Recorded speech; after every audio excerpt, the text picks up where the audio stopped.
So we'll now move on to the 2013 A-level paper. Yes, the 2013 A-level paper is said to be one of the hardest A-level papers. Hardest A-level econ papers. Now, when you all usually do papers, you all will realize the 2013 is a little bit harder compared to the other years. But that does not mean it's impossible, but comparatively harder. And you will realize, given that 2013 is hard, 2014 was very easy. 2014 was very easy. As a result, 2016 was hard. Okay. Then, 15 was hard. 13 was hard. They made 14 easy. Then 15 was hard. They made 16 a little easy. But after that, 2017, 18, 19, 20, 21, 22 has been on a normal standard. It has not been easy. It has not been hard. So I don't think your paper also, they're not going to make it easy or hard. They will keep it at the normal A-level standard. So from 2017 onwards, that has been the practice.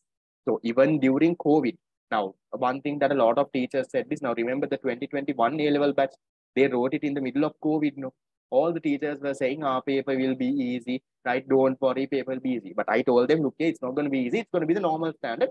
And it was a normal standard question, guys. So you don't get easy papers. Even with COVID and all, they still got a normal standard paper. Will we get an answer PDF? No, guys, I'm not giving you all an answer PDF. Answers you all can write. The answers are there in your past paper book. And it's also there in that paper link that I sent you all. The past paper PDFs are there. So you all can get that done. So these days I'm working on the unit 2 and 3 papers. I have got it typed. I just need to make a little bit of formatting. So I'll send it on the group very soon so that you all can get started on the unit number 2 and 3 questions as well. So 2 and 3, we will do it together. Okay, right. We'll start with this. 2013 question number 1. What is the difference between capital and human capital? What can you say? I'll show you all the answer. It was a very interesting answer also. Econ past papers. A second.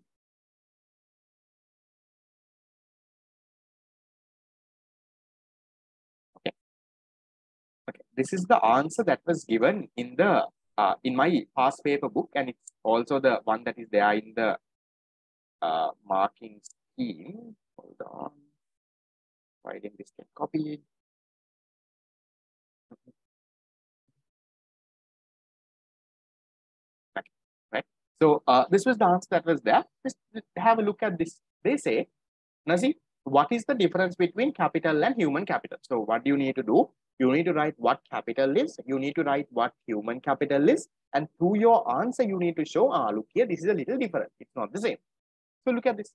Capital is a produced factor of production. So they are saying capital is man-made. So either you can say produced or you can say it is man-made. That is one. Then they say they are real assets such as factories, equipment, stock of raw materials. So how have they started their answer? They have started their answer by defining capital.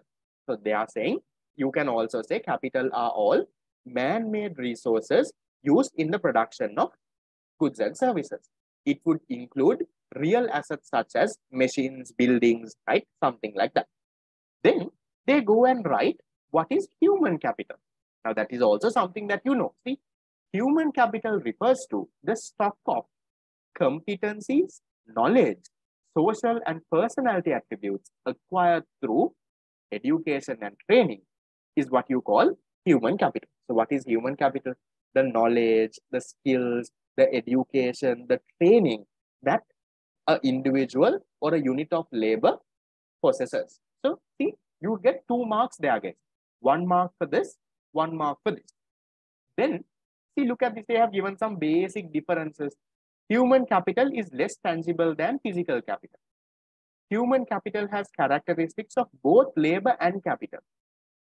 Unlike in investment in other forms of capital, investment in human capital is tied to a specific person. So what is investment in human capital? What does that mean? Investment in human capital means, let's say, providing education, providing training, right? Maybe some vocational training, maybe let's say things like job rotation, different things you can say. Is that okay, guys? How to structure your answer? 1 mark, define capital. 1 mark, define human capital. And then spend the other 2 marks talking about certain differences. They are saying this is tangible, that is less tangible. They are saying human capital has characteristics of both labor and capital. Then they are saying investment in human capital is tied to the specific person. Small differences like that. Little bit of a tricky question. As I said, guys, 2013 is a little harder question. Yes, physical capital means capital, guys. Physical capital is the machines, the buildings, the raw materials that we talk. No, guys, don't draw a table. So, see, even in this type of question, they have not, maybe for a question that says differentiate, you can draw a table, but they very rarely give you differentiate kind of question. Okay? Done.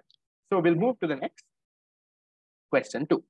In what ways does money facilitate division, specialization, and division of labor? Guys, did I run you all through this question? I remember I taught this to someone. I ran you all through this, right? How does money facilitate? Maybe in a MCQ or I don't know. Oh, unit number 7, mock paper question. It was in the exam, okay. Right. I think in the unit number 7 free class that we did, remember I told you all to come on Thursday. I think in that also I did that. That is last Thursday. So I'm not going to go into very detail, guys. I'll tell you all the story and I'll maybe copy and paste the answer here also for someone who doesn't have the answer, right? Give me a second. Yeah.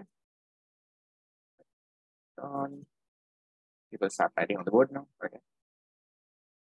Okay.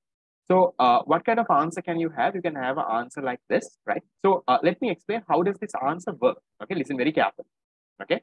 So this is how it is, guys. Now I'm not going into very detail because I taught this on Thursday for most of y'all. So let me just summarize this. Okay. So now earlier we had something called barter system where people traded goods for goods. This barter system had a lot of problems. Problems like, for example, if you want to trade, you need to find someone who wants the same thing that you have. So there was the need for double coincidence of bonds. Then there were storage problems. There were divisibility problems. There were so many problems in this barter system. So as a result of that, what happened? Because of this barter system, trading was very difficult. So people didn't like to specialize. Now, for example, if I specialize in something, that means I'm only producing that good. It is very hard for me to sell the excess and get my other goods because I can't find people who want my good. I can't find people who has the good that I want. There were so many. There were storage issues. There were divisibility issues. So people didn't like to specialize because trading was very difficult. So what did people like to do? People like to produce little of all what they want. So I will produce a little rice. I will produce a little bit of clothes that I want. I'll produce a little bit of vegetables in my garden. Right? So I try to do everything that I want by myself. So people didn't specialize. Because why? It was very hard to trade. Barter system had a lot of problems. So then what happened? Then money was introduced. So with the introduction of money, all those problems, see, they say here, to avoid this cumbersome nature, the problems, money evolved. Money eliminates the barter system by separating transfer. All the problems in the barter system was eliminated with money. Now, people like to specialize. Now, what did I do? If I was good at sewing clothes, I will sew clothes the full time and I can easily sell it in the market. Now, you don't need barter system. Now, I can sell it in the market. I can collect all the money and keep, right? And later, I can go and buy what I want. So, no problem at all. All those problems in the barter system was eliminated. So, now people try to specialize and, do all of that. So, that is how money facilitated specialization. Then what is the division of labor part? The division of labor part happened with specialization. What happened? Large scale production began. Now, let's say, for example, I specialized in clothes. Now, 1 or 2 months later, now I have a small clothes factory. 1 year later, I have a large clothes factory now, like a garment factory that is producing 10,000 clothes a day. So what happened? With specialization, that is where industrialization came in. Yeah, we study that in history. So with specialization, factories started, large scale production started. Now, in a large scale production, one person doesn't do everything. If you take a large garment factory, does one person do the sewing and the cutting and the packaging and the finishing? No. One person would do only the sewing. One person would do only the cutting. One person would do the packaging. So they would divide it into sections. That is what you call division of labor. So that is how money facilitated all of that. Is that okay, guys? Fine. Questions, problems, issues? I just recap that because we did this last Thursday itself. Okay? Done. Then we'll go into the next one. Contrast how a market economy and a command economy try to cope up with the problem of scarcity. Now, what should we write here, guys? What are they asking? What are they actually asking in this question? They are asking, now, because of scarcity, you guys, we have these basic economic problems. What to produce, how to produce, whom to produce. So in general, they are asking, compare, contrast, right? Show the difference as to how a market economy and a command economy answers these basic economic problems. So how can you write, guys? You can have a 2-mark paragraph for market economy. Contrast means show the difference, guys. Okay. And a 2-mark paragraph for a command economy. So I'll directly again put the answer here, right? Look at this. Okay. Now see, they have a little bit of a detailed answer also. Okay. They have gone, but I think this answer. No, I feel this answer doesn't make 100% sense. They beat around the bush. That's because of my past paper answer. Previous question, this is the answer, guys, from the past paper itself. Okay. So what you can write is you can give something like this. Okay, this is the previous one. You can start off your answer by saying, okay, we'll put a text box. Okay. So you have to first highlight the mechanism. We'll talk about a market economy. So you can say a market economy. Yeah, I'll just write it for one of these. You can write the other side for the command economy. Okay, I'll just show you how I will write an answer. I will say a market economy copes with the problem of scarcity mainly using the price mechanism. Okay, mainly using the price mechanism. Then I would say when a market economy decides on what goods to produce, it would use the price mechanism and produce the goods that are the most profitable. Okay. Similarly, when deciding how to produce, yet again, the market economy would use the price mechanism and decide on the method that is what? Decide on the method that is the most cost efficient. In other words, the method that maximizes their profit. And then you can also say, finally, when, let's say, for example, when answering the question of whom to produce, a market economy would distribute their goods, to the parties with purchasing power. So that is what You can write guys. So whoever who has the purchasing power, they would give the right. They would give the goods to them. So that is a kind of answer that you can write. Now for something like that, you will get 2 marks. Now this is just me putting my. You don't have to write the same thing. Okay, this is just me putting my thoughts into words. So this you all can do with your words, guys. Don't memorize answers, right? You don't have to write the same thing that this person has wrote or what is there in the textbook. Not needed. And I'll tell you guys personally, I am someone who was very bad at memorizing. Okay, I was still among the top 50 in the island. So don't worry at all about that, right? Some of you all I know, you study today, sometimes you forget it, right? That is because you memorize. So never memorize. All what you try to do is put it into your head. So if you can put it into your head and if you can practice, write answers and practice, do writing, write pen on paper, do that, automatically your answer writing is there. You don't have to memorize it word by word. So same thing, what you can do is you can do this for a command economy. Now, I'm not going to type it word by word. So for a command economy, you can say a command economy uses the planning mechanism to cope up with scarcity. When a command economy looks at deciding on what to produce, the central planning authority would conduct a comprehensive input-output analysis and produce the goods that will generate the highest level of social welfare. Secondly, when looking at how to produce, the command economy will, do what? Produce using the method that again gives the highest benefit to the society.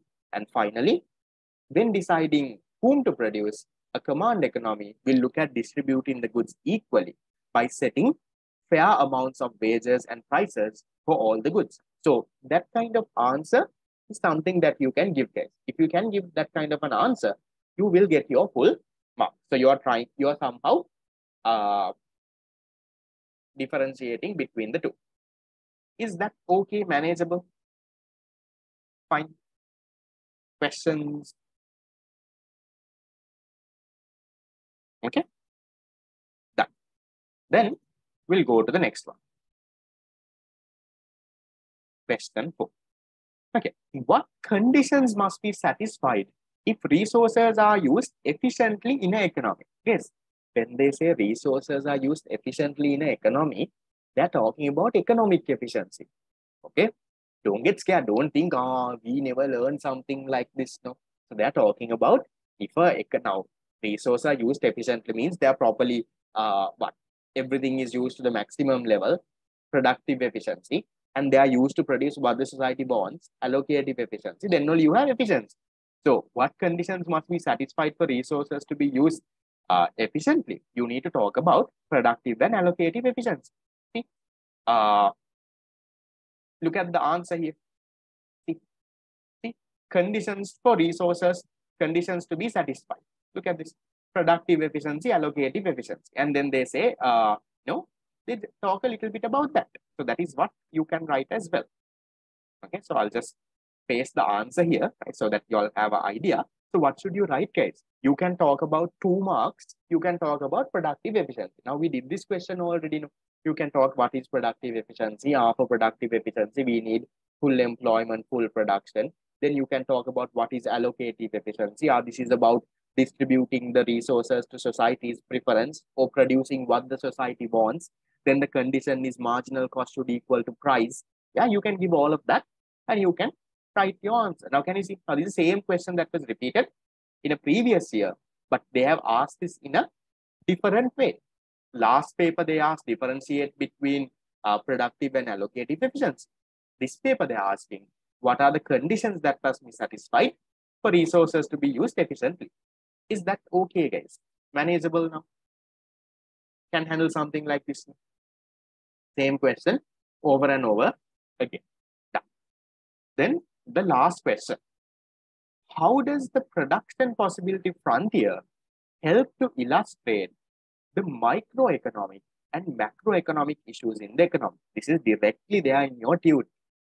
So can you tell me, guys, now for this thing, you can give some examples and you can draw and show. So can you tell me a certain microeconomic issues that can be illustrated using a PPC? Microeconomic issues. Things like what? Scarcity. Okay. opportunity cost. Okay. You can show things like choice and all. Mm, can we write just in 2 points the conditions? No, I think you will have to write a little bit more in detail. You can't just say productive and you will not get 4 marks for that. You have to go a little bit in detail and write about those. Okay. So you can talk about productive efficiency. Unemployment, guys, those are all macroeconomic, right? Productive and allocative efficiency, right? So I'm not going into detail on these guys. So I'm hoping that you all know how to show this on a graph, not on a graph, on a PPC, can handle. No? Scarcity is a point outside the PPC. If you're looking at opportunity cost, you can show it like this. You can say, when moving from this point to this point, you have to sacrifice this amount to get this amount. So you can draw and show. Then can you tell me certain macroeconomic issues that you can put on a PPC? Macroeconomic. Okay, there was a message with all the ones. Okay, I'll copy and paste that. Good.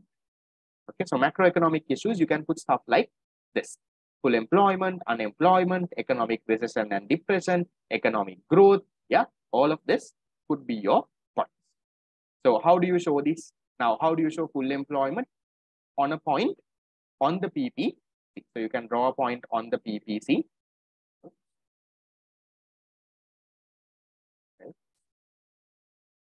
Okay. You can draw a point on the PPC. This is full employment. How do you show unemployment? A point inside the PPC. How do you show economic recession? You can again show maybe you're moving towards a point in. Depression, a shift in the PPC inwards. Growth, shift in the PPC outwards. So all of that you all can, kind of draw and explain. So you don't have to go into detail about what is microecon and macroecon, right? So okay, I'll show you the answer. Okay.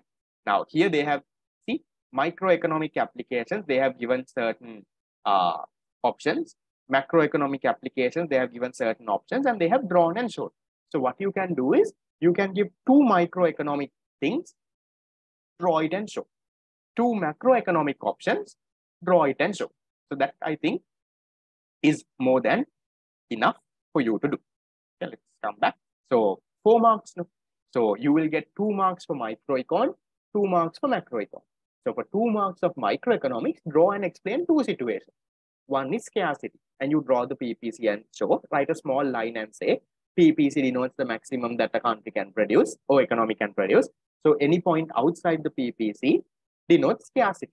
You can write something like that. Opportunity cost also, you can draw a small diagram and you can explain. Is that okay? Fine.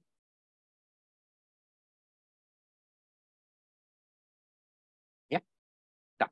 Okay, so that brings us to the end of the 2013 question. No, you don't have to write what is micro and what is macroeconomics. Not needed.